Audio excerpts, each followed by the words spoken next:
Cristo, Deus reconciliou consigo mesmo a humanidade, e a nós Ele entregou esta reconciliação.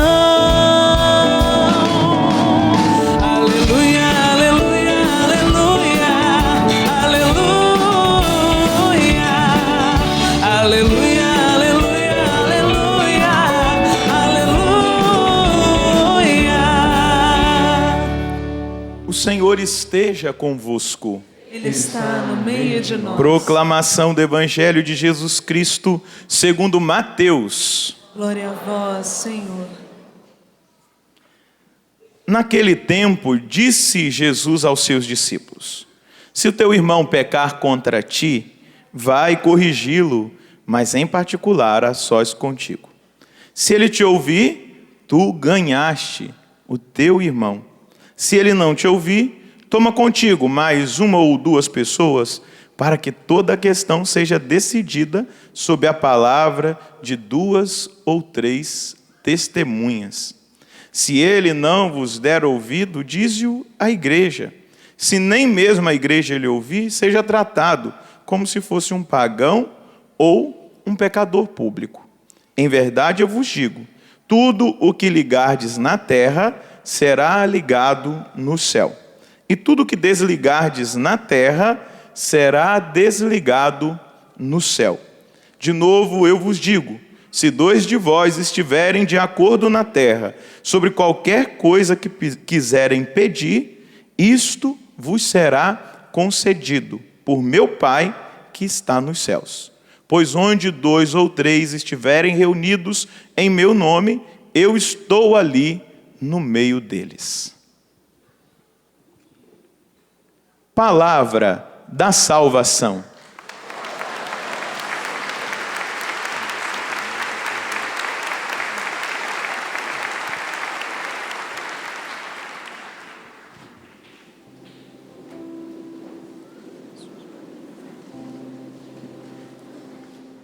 A glória do Senhor vai além dos altos céus. A glória do Senhor vai além dos altos céus.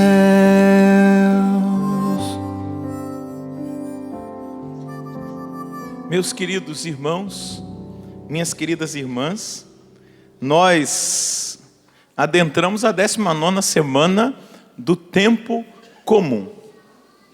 E para a glória de Deus, providencialmente, no final dessa nossa campanha, que na verdade não seria hoje, como eu expliquei na semana passada, porque vai começar o horário político obrigatório, então a missa vai ter que ser mais cedo e somente de 1 hora. Depois a gente vai ter um momento de oração aqui, como é de costume, depois da missa, mas isso não vai poder ser transmitido por causa do horário eleitoral. E eu não queria que as pessoas que de casa acompanharam, rezaram conosco nessas semanas que nós rezamos aqui com esse texto bíblico de João 11:40, se creres, verás a glória de Deus. Então, nós estamos encerrando a campanha antes das 7 semanas. Mas Deus, Ele está conosco em todos os momentos, em todos os tempos. E eu tenho certeza que essas 5 semanas são suficientes para aquilo que Deus queria fazer conosco. Porque Deus se basta. O tempo e o espaço, a hora, tudo pertence a Ele. Mas é importante nós percebermos aquilo que a própria liturgia dessa 19ª semana do tempo comum nos dá como direção. Todas as vezes que nós mudamos um profeta, nós já escutamos o profeta Jeremias aqui e tantos outros, eu sempre faço no início da pregação um apanhado geral sobre aquele profeta para você entender um pouco a palavra e aquilo que ele está querendo dizer. E hoje nós começamos com o profeta Ezequiel. Como o profeta Jeremias, Ezequiel também foi um sacerdote. não sacerdote como eu sou sacerdote da nova aliança, segundo o sacerdócio de Cristo, dentro do sacerdócio de Cristo, na lei de Melquisedeque, sacerdote para sempre, ordenado pela igreja, já é um novo tempo. Sacerdote que eu quero dizer do Antigo Testamento. Ezequiel era um sacerdote que fazia o seu trabalho no templo. Ele oferecia a Deus o seu trabalho ali, na realidade do templo, do culto. Não se tem dado concreto se algum dia ele serviu no templo, mas ele era familiarizado com as realidades do templo, com a realidade do culto, com tudo aquilo que era a prática e a vivência do povo judeu, da fé judaica, de toda a experiência que aquele povo vivia. E com 30 anos de idade, ele tem uma experiência extraordinária com Deus. Ele vê a glória de Deus. Deus se revela a ele na sua glória de uma maneira muito espetacular, muito grandiosa, um pouco semelhante àquilo que está em Isaías 6, quando o profeta vai testemunhar que estava orando no templo e a glória de Deus se manifestou lá no templo. E aquele encontro que o profeta Ezequiel tem com a glória de Deus define o novo que Deus tinha para ele. Deus estava chamando para que ele fosse profeta, que ele fosse um instrumento de Deus. Vai e fala, vai dizer o Senhor a Ezequiel, fala tudo aquilo que eu te mandar dizer. E meus irmãos, o profeta Ezequiel passou por cada uma. Se eu fosse contar aqui, não é nem bom contar, porque tem muita gente que não tem discernimento e vai achar que Deus está mandando fazer a mesma coisa. Mas só um exemplo. Deus mandou Ezequiel fazer a comida misturada com fezes humanas e comer, para mostrar para o povo de Israel que eles iriam passar por aquela contaminação. Aí o profeta falou, Senhor, eu nunca comi nada impuro. Aí o Senhor disse para ele, então faz com fezes de vaca. E toma água, vai tomar 1 litro de água só por dia, para que o povo entenda que eles vão passar a ausência da água, por causa da infidelidade. E essa é uma das coisas. Ele ficou deitado do lado esquerdo durante 390 dias. Depois 40 dias do lado direito. Porque ele precisava mostrar para o povo de Israel que foi aquele tempo, aquele cálculo que Deus fez, aquele tempo de infidelidade e aquilo que eles iriam viver, por causa da opção errada que eles haviam feito. Depois manda raspar a cabeça, espalhar o cabelo em volta da muralha. E aí vai os pedidos de atos proféticos que Ezequiel fez diante do povo de Israel, para ver se despertava aquele povo para o chamado que Deus os fazia. Então, um profeta usado por Deus. Alguns exegetas discutiam, conversavam, e até há um pouco tempo ficavam pensando, será que Ezequiel profetizou na Palestina? Porque é tão clara a visão que ele tem da cidade, é tão clara a visão que ele tem do templo, é tão perfeita a imagem que ele traz. Mas não, Ezequiel não profetizou na Palestina, Ezequiel profetizou na Babilônia. Na Babilônia, aí João, beleza?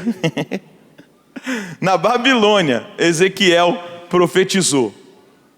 Ou seja, quando o rei Nabucodonosor, eu só estou explicando para vocês entenderem, tá bom? E aprender um pouquinho de Bíblia também, é bom. O rei Nabucodonosor invadiu a cidade de Jerusalém no ano de 997 antes de Cristo. Ou melhor, 797 antes de Cristo. E com aquela invasão, o rei Joaquim, que era o rei da época, se você depois quiser conferir, está lá em 2 Reis, capítulo 24. Está certinho lá. O rei tinha 18 anos quando começou a reinar, fez o que era mal diante de Deus, e o rei Nabucodonosor invadiu Jerusalém, e o rei se entregou junto com a rainha, e Nabucodonosor levou para a Babilônia 10.000 judeus, os mais importantes que tinham. Na época, os mais ricos, os que tinham mais poder aquisitivo, aqueles que tinham ferravam os animais, que tinham dotes especiais, dons especiais, e junto com essa galera foi para lá o profeta Ezequiel. E foi lá, diante do rio Cobar, o rio que cortava ali a Babilônia, que ele viu a glória de Deus, e Deus faz com que ele se torne profeta. E ele profetiza no exílio, no tempo mais difícil que o povo de Israel viveu. E hoje, dentro de todo esse contexto, a liturgia de hoje da palavra, fiz uma contextualização para você entender onde o profeta está. Está na Babilônia, no exílio. E em Jerusalém ficaram os judeus pobres, simples, que continuaram na cidade. O rei Sedecias, que foi colocado no trono pelo rei Nabucodonosor, que invadiu Jerusalém, era quem governava. E esse povo estava lá se sentindo abandonado por Deus. Por quê? A cidade foi sitiada pelo rei da Babilônia, eles foram humilhados, o templo foi invadido, o rei Nabucodonosor levou tudo aquilo que Salomão tinha feito de ouro para o templo, tudo aquilo que embelezava o templo, tudo aquilo que era usado no culto foi levado para a Babilônia, e eles ficaram ali. E muitos desses judeus que já estavam pervertidos na sua religião, que já viviam na idolatria, que já viviam na infidelidade, e é muito importante a gente entender isso. O pecado capital denunciado por Ezequiel é a idolatria. O que é um pecado capital? Pergunta para quem está do seu lado, o que é uma capital? Qual é a capital do Brasil? De onde vêm as leis? Brasília. Qual é a capital do estado de São Paulo? São Paulo. Qual é a capital do estado do Rio de Janeiro? Do Espírito Santo.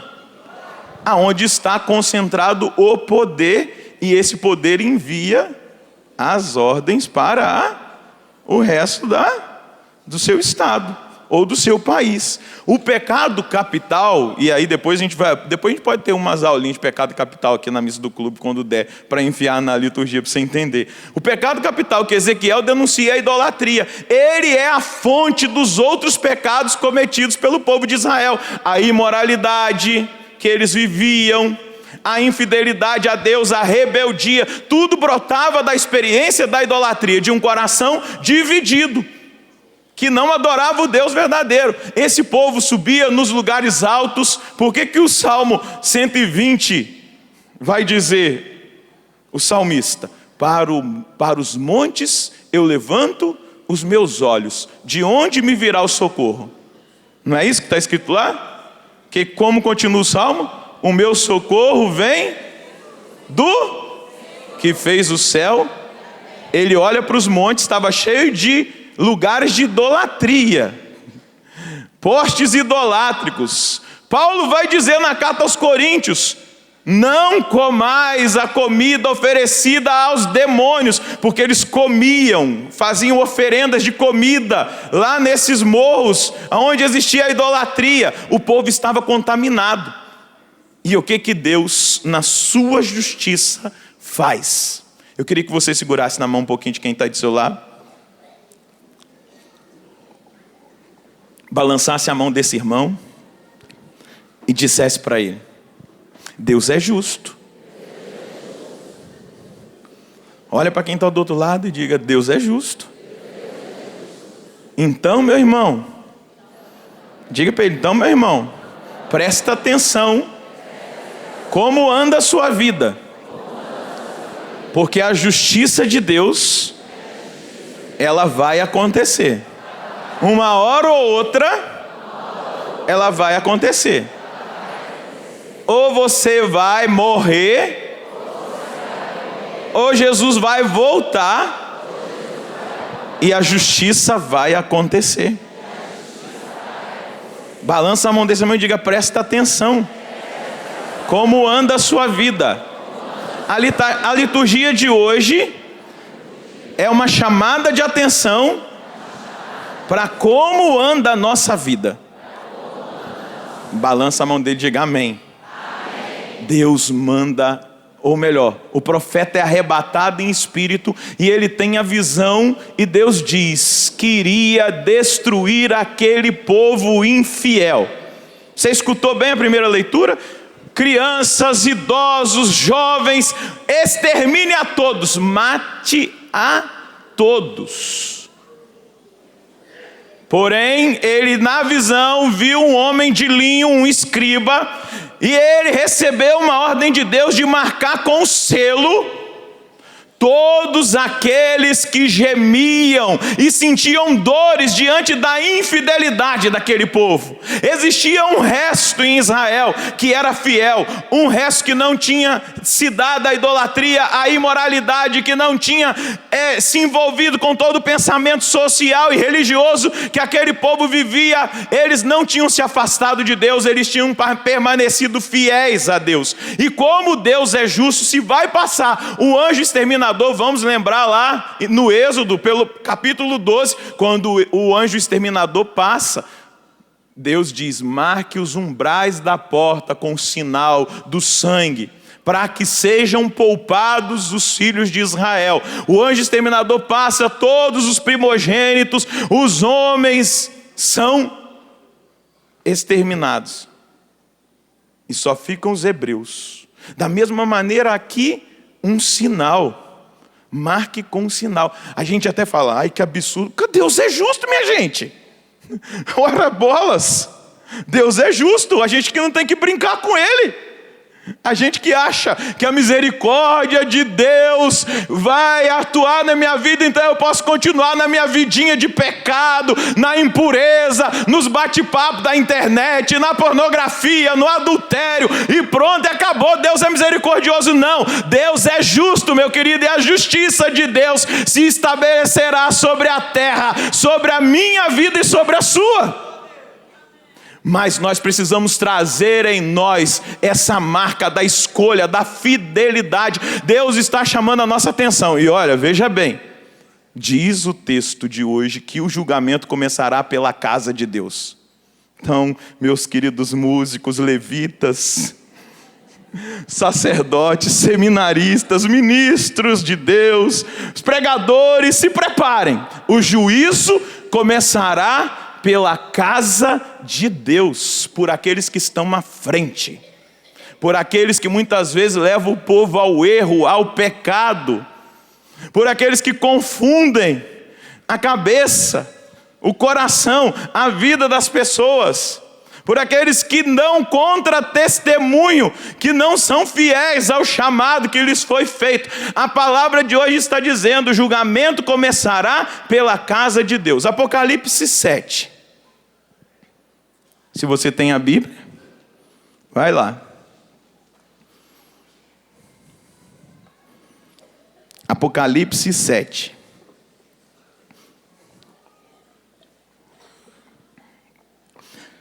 João vai dizer no versículo 1: Depois eu vi 4 anjos postados nos 4 cantos da terra. Eles seguravam os 4 ventos da terra, para que o vento não pudesse soprar na terra, nem o mar, nem as árvores. Vi ainda um outro anjo que subia do lado onde nasce o sol. Ele trazia consigo o selo de Deus, do Deus vivo, e ele gritou em alta voz aos 4 anjos que tinham recebido o poder de danificar a terra e o mar. E ele exclamou: não façais mal à terra, nem ao mar, nem às árvores, até que tenhamos marcado a fronte dos servos do nosso Deus.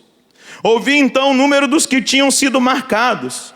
Eram 144 mil de todas as tribos dos filhos de Israel. Versículo 9, porque ele vai dar o nome das tribos aqui, dizendo de uma realidade universal. Versículo 9. Depois disso eu vi uma multidão imensa que ninguém podia contar. Gente de todas as nações, tribos, povos e línguas. Estavam de pé diante do trono do Cordeiro. Vestiam túnicas brancas e traziam palmas na mão. E todos proclamavam com voz forte: a salvação pertence ao nosso Deus, que está assentado no trono e ao Cordeiro. E todos os anjos que estavam de pé em volta do trono e dos anciãos e dos 4 seres vivos prostravam-se com o rosto por terra diante do trono e adoravam a Deus, dizendo: Amém. O louvor, a glória, a sabedoria, a ação de graças, a honra e o poder, a força pertencem ao nosso Deus para sempre. Dá uma olhadinha para quem está do seu lado.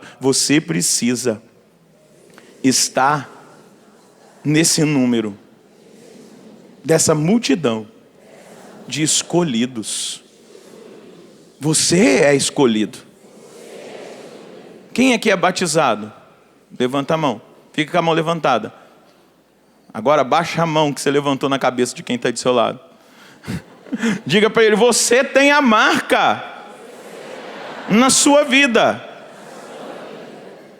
A marca indelével do batismo. Você é um escolhido.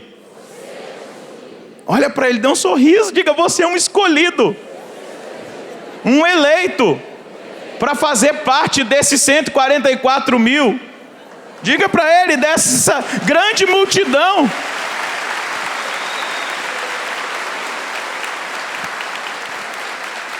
Nós somos escolhidos, mas a nossa vivência definirá se a nossa escolha vai ser acolhida ou não no dia do juízo. Aquilo que eu optar por viver, por fazer. Não tem outra saída, queridos. Vai no capítulo 13 do Apocalipse. Existe também a marca do bicho ruim, do capiroto. Você quer dar o nome dele para quê? Pode ser chifrudo, capiroto, encardido, coisa ruim. Está aqui, versículo 16.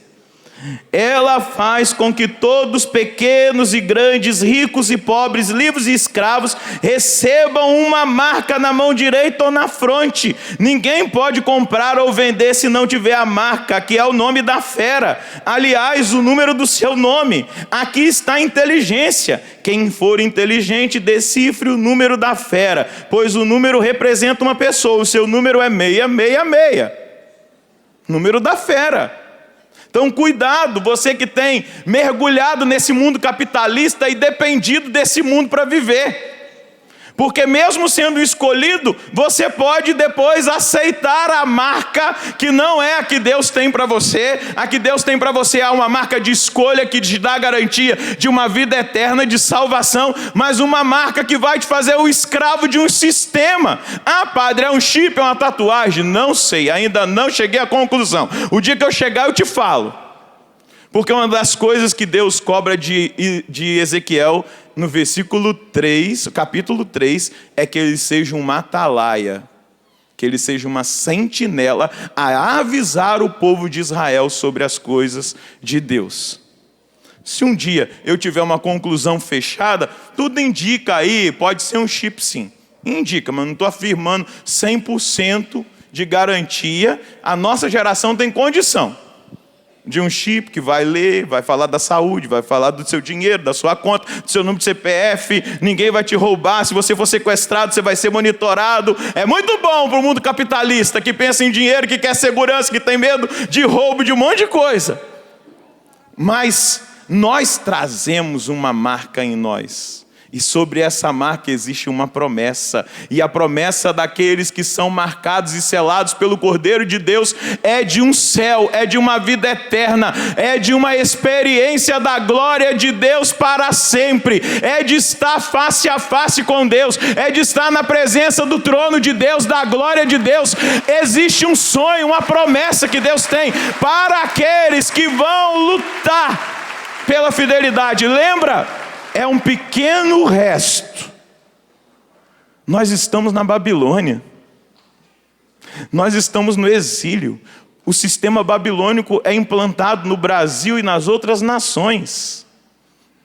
A proposta de uma fé sem fundamento, sem fidelidade, que partilha de outras realidades, de outras situações que não é a fé católica, que partilha de ocultismo. Deus leva, Ezequiel intercede e fala: Senhor, mas o Senhor vai fazer isso com esse pessoal? E Deus leva ele e mostra para ele, diante do templo, tinham 9 homens virados de costas para o templo e adorando o sol. Deus entra com ele dentro do templo, ele vê os ídolos que estavam sendo incensados dentro do templo. Deus mostra a perversão nos lugares altos. Deus mostra a imoralidade que aquele povo vivia. E ele diz: eu não quero a morte do pecador, mas eu quero que ele viva. Mas eles optaram pela morte.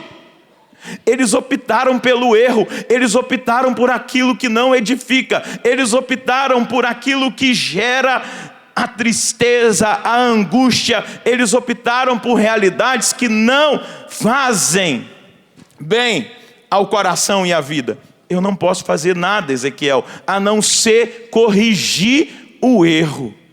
E ele corrige. Paulo vai dizer na carta aos Romanos, ele vai falar aos romanos: o salário do pecado é? Romanos 6:23. O salário do pecado é? Paulo deixa bem claro.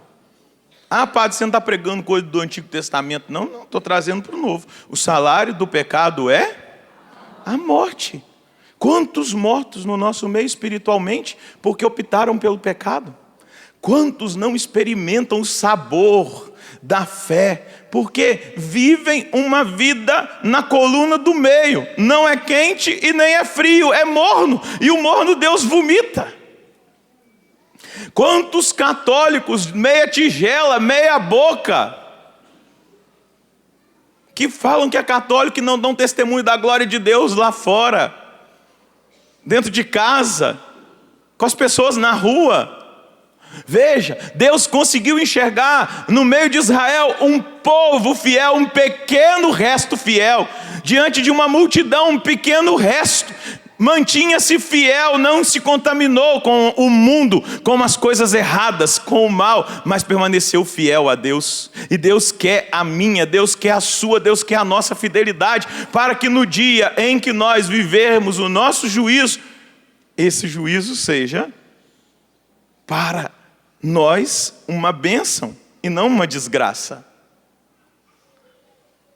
E veja, volto a dizer, os da casa de Deus, nem todo que me diz Senhor, Senhor, entrará no reino dos céus. Deus não vai perguntar para o Padre Roger: quantas missas você celebrou? Deus não vai perguntar: quantos matrimônios você assistiu, Padre Roger? Deus não vai perguntar: quantas confissões o senhor atendeu? Quantos batizados o senhor fez? A quantas pessoas o senhor impôs as mãos e orou? Quantos testemunharam a cura? Deus vai perguntar: Padre Roger, você foi fiel aos meus mandamentos, à sua vocação, ao seu chamado? Você foi fiel à minha palavra? É o que Deus vai me perguntar. Eu vou dizer: ah, Senhor, eu celebrei, vamos supor, se o Senhor me chamasse hoje, eu celebrei 7 anos a missa do clube da evangelização, recebi milhares de testemunhos de cura, mas nós não curamos em teu nome? Eu nem vos conheço.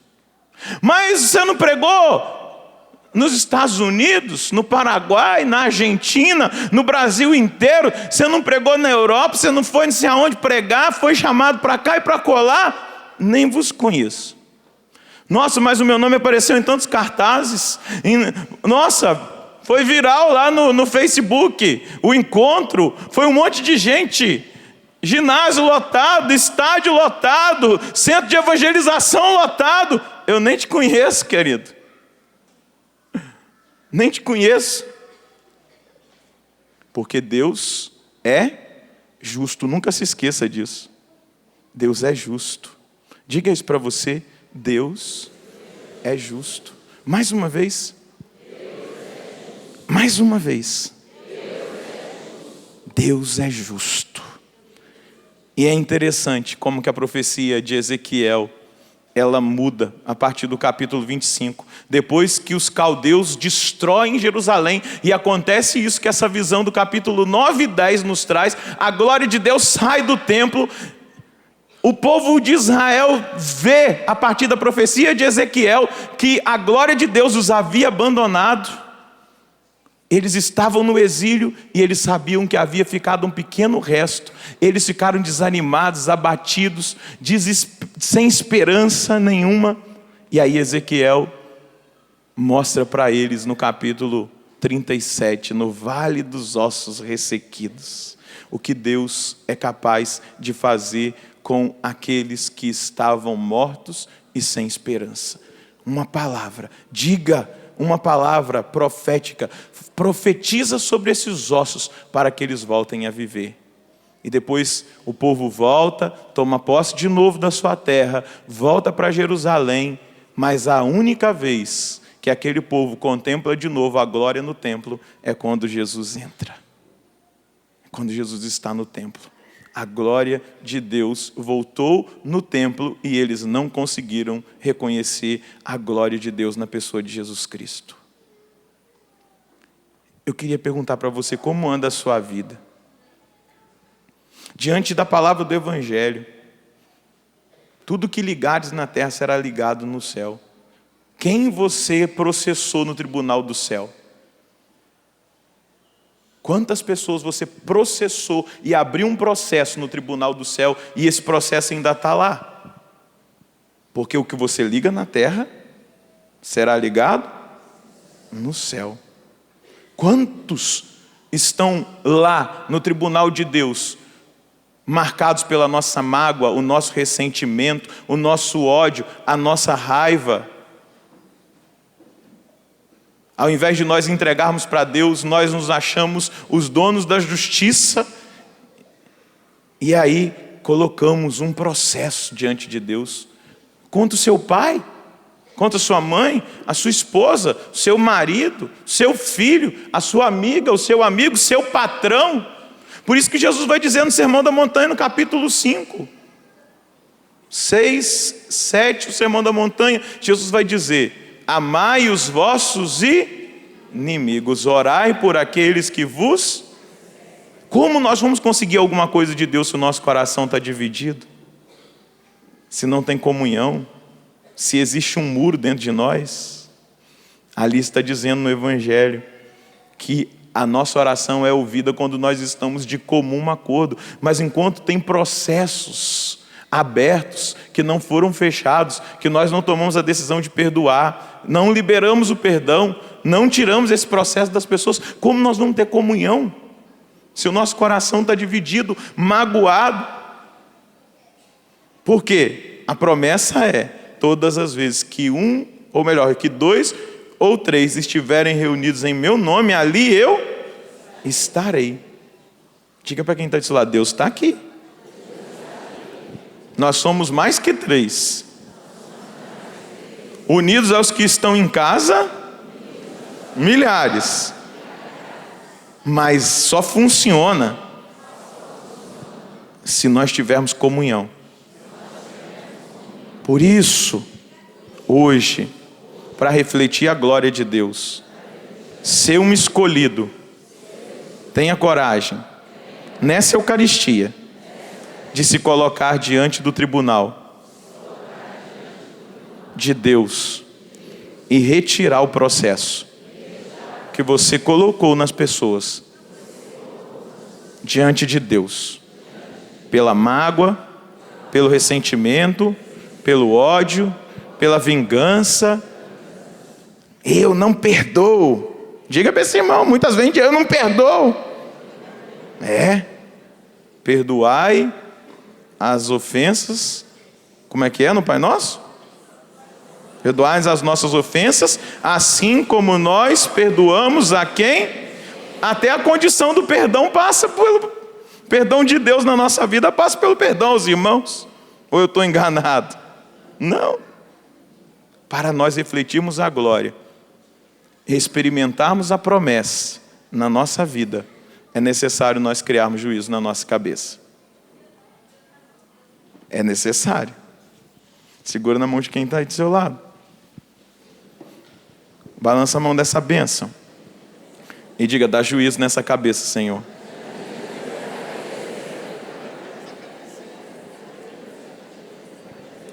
Mais uma vez, balança a mão desse irmão e diga: dá juízo para esse irmão, para que ele tenha coragem hoje de entregar a vida nas tuas mãos, de romper com o pecado que gera morte, que traz para a nossa vida coisas negativas.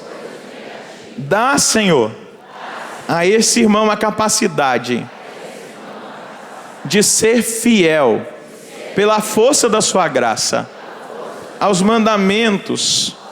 Dá a esse irmão a graça de ser fiel à palavra.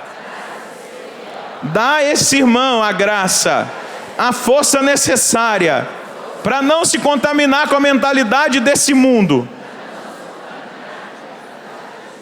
Dá a visão espiritual, a revelação, para que ele entenda que sobre a vida dele existe uma promessa, promessa de céu, promessa de vida eterna, promessa de restauração, de restituição. Não deixe esse meu irmão acomodado ao pecado, ao mal, à mentalidade desse mundo, mas transforma, Senhor, o coração desse irmão. Aquele povo de Israel sempre será o povo eleito. O Senhor não os abandonou. Lá no exílio tinha um profeta de Deus formando aquele povo. O Senhor não abandonou os fiéis que estavam lá em Jerusalém, com a cidade destruída, o templo profanado. Eles permaneceram fiéis. Da mesma maneira, Senhor, pela força do seu Espírito, conceda a esse meu irmão nessa noite a graça de permanecer fiel, de não se contaminar, Senhor, com as coisas estragadas desse mundo, com a idolatria. Não se contaminar, Senhor Deus, com o mundanismo, o secularismo. Transforma, Senhor, a vida e o coração desse irmão.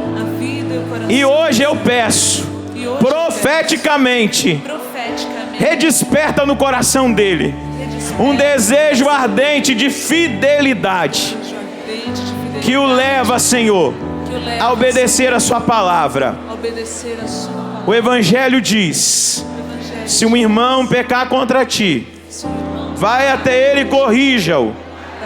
Se ele não se emendar, chama uma testemunha. Se ele não se emendar, apresente-o à igreja.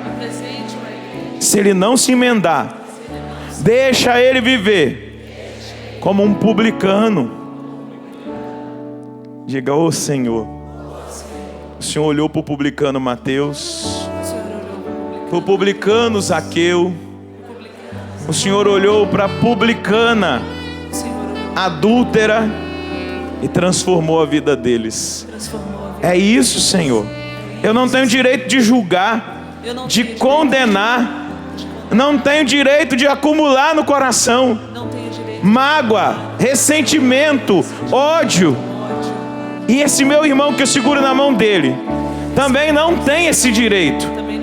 Que a partir de hoje, Senhor, para que ele experimente os favores do Senhor, o cumprimento da sua promessa, os seus sonhos, esse irmão tenha coragem de retirar o processo que foi aberto diante de Deus contra tantas pessoas na história dele, para que ele, de comum acordo aqui na terra, possa conquistar os favores do seu coração. E esse meu irmão, a partir dessa noite, seja reflexo da sua glória, Senhor. Eu te peço isso agora, no nome de Jesus, e na força do Espírito Santo. Dá um sorriso para esse irmão agora e diga: eu estou vendo uma marca na sua testa da eleição. Balança a mão dele e diga: você é um eleito de Deus. Deus. Não joga essa oportunidade fora. Não joga essa oportunidade. Deus te escolheu Deus te escolheu. desde o dia do seu nascimento. Ele confirmou a escolha no seu batismo. Talvez até hoje Até hoje, você estivesse vivendo se estivesse vivendo longe dessa promessa. longe dessa promessa. Mas balança a mão dele, diga: é hoje, É hoje, é agora, é agora. o tempo da restauração de Deus Tempo da restauração de Deus. na sua vida. Na sua vida. Porque Deus é justo Porque Deus é justo. e Ele vai honrar a sua fidelidade. Ele vai honrar a sua fidelidade. Se até agora Se até você agora era um infiel, você era um infiel, a partir de agora, a partir de agora, viva a fidelidade. viva a E fidelidade. Deus vai honrar a sua fidelidade E Deus vai honrar a sua fidelidade com o céu. com o céu. Aleluia. Aleluia. Ele vai honrar sua fidelidade com o céu. Vai ficando de pé. E hoje, diante das situações que nós temos visto no mundo acontecendo, os sinais dos tempos, Deus me provocava a partir dessa palavra do Evangelho. Tudo o que vocês pedirem de comum acordo vos será concedido. O Senhor colocava no meu coração para eu convocar as sentinelas, os atalaias, na intercessão. Eu até fiz um e-mail, depois você manda para mim. Vou dar o e-mail aqui para os atalaias, onde eu anotei. Eu vou dar a direção da nossa intercessão pelo Brasil. Eu preciso de intercessores em cada estado do Brasil. Você que está me vendo, me filme aqui, querido. Você que está me vendo aí no Maranhão, no Piauí, Amazonas. Você que me vê no Pernambuco. Você que está em Alagoas. Você aí do Rio Grande do Sul, do Paraná. Você de São Paulo, Espírito Santo, Rio de Janeiro. Eu não vou falar aqui todos os estados, mas eu estou dando um exemplo. Eu estou pedindo intercessores em todos os estados. Então eu vou dar o e-mail. Estou chamando você que está aqui para a intercessão. Porque nós precisamos mudar no poder da oração muitas coisas. E Deus espera que nós nos coloquemos de comum acordo para que as promessas dele sejam liberadas sobre o Brasil. Promessas de bênção, promessas de avivamento, promessas de prosperidade espiritual estão reservadas para a nossa nação. Mas é preciso de um povo que ore. O e-mail que eu fiz é avivamento intercessor. Facinho. avivamentointercessor@gmail.com. avivamentointercessor@gmail.com. Você aí pode mandar. Hoje à noite, quando eu chegar em casa, depois da missa, eu vou ver, quero estar lá o seu nome. Eu quero ser o intercessor. Estou no estado tal. Eu vou lá, nós vamos ver e eu vou mandar a direção ainda essa semana de como vai ser o primeiro passo dos intercessores que se levantam nessa nação para que o Brasil seja verdadeiramente a bênção para todas as nações diante da promessa que há para nós aqui. Você crê? Sim. Levanta o seu braço, fecha os seus olhos e escuta essa palavra cantada.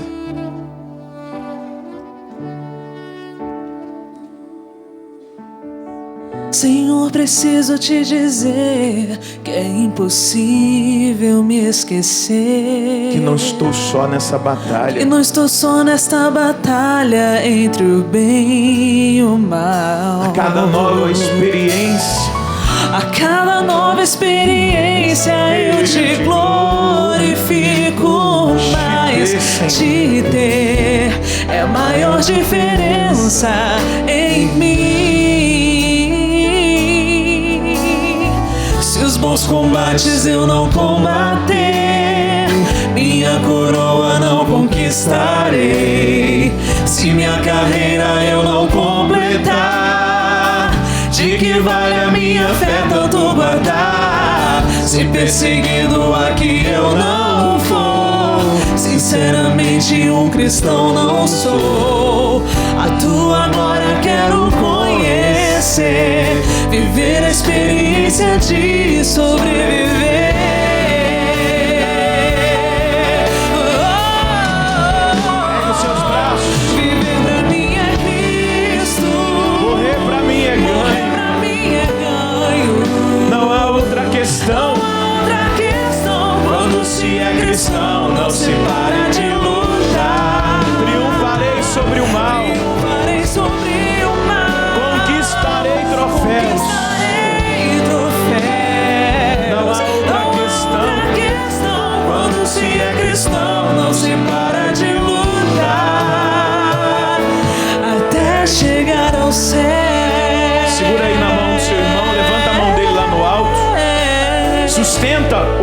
nesse seu irmão lá no alto.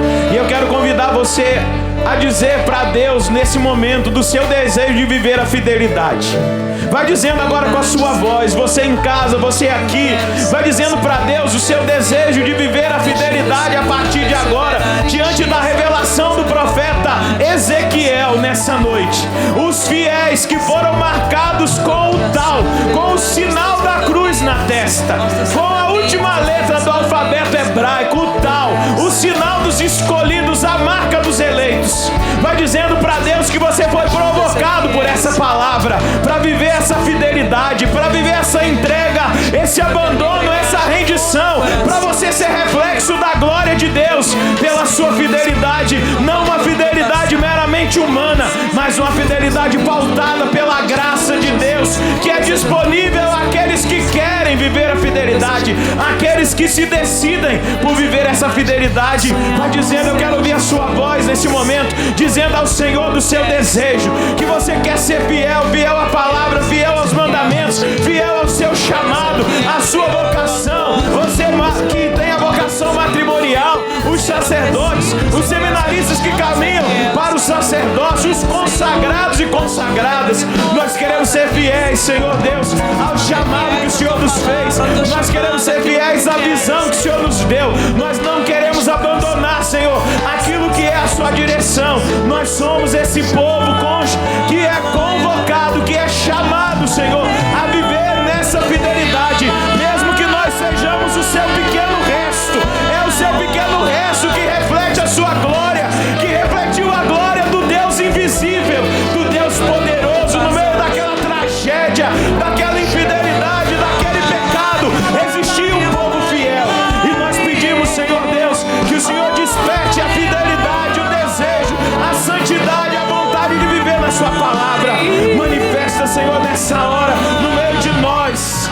Confirma, sela pelo seu Espírito aqueles que agora se colocam diante de ti, dizendo, eu quero ser fiel, me ajuda a ser fiel no poder do seu Espírito. Ergue a mão agora do seu irmão lá no alto e diga ao Senhor que você também quer se comprometer na intercessão, no clamor, no combate, nessa unidade de coração, nessa determinação de clamar, de se colocar na presença do Senhor em oração, em intercessão pela nação, pelo avivamento, pela vontade de Deus que deseja acontecer e se cumprir na nossa caminhada. Manifesta, Senhor, desperta, redesperta os intercessores, esse povo que aqui está para esse compromisso. Nós não podemos mais ficar sentados diante do avanço do mal, da violência, do pecado, pedindo a poderosa intercessão de Nossa Senhora de Fátima, a mesma disciplina que ela provocou no coração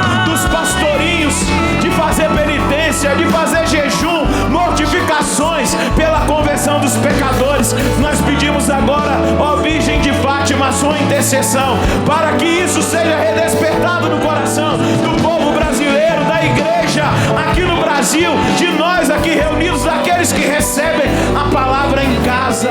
Intercede, Virgem Maria, para que nós entremos no combate da oração, no combate da intercessão, no combate da fidelidade, no combate da santidade, no combate da verdade. Não nos permita, Virgem Maria, desistir daquele que é o projeto do nosso Deus. Intercede, a senhora que é esposa do Espírito Santo, a senhora que foi fecundada pelo Espírito Santo, intercede para que o Espírito Santo nos ajude nesse combate. Intercede, Virgem Maria, por cada um de nós. Ergue bem alto a mão do seu irmão lá no alto. Se os bons combates eu não combater, minha coroa não conquistarei. Canta forte. Se minha carreira eu não completar, do que vale a minha fé? De que vale a minha fé tanto guardar? Se perseguido aqui eu não sou, aqui eu não for, sinceramente um cristão não sou. A tua glória quero conhecer, viver a experiência de sobreviver. Ergue a mão do seu irmão e declara com toda a fé: viver pra mim é Cristo. Canta. Viver pra mim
Aplauda a sua decisão, a decisão do seu irmão, da sua irmã.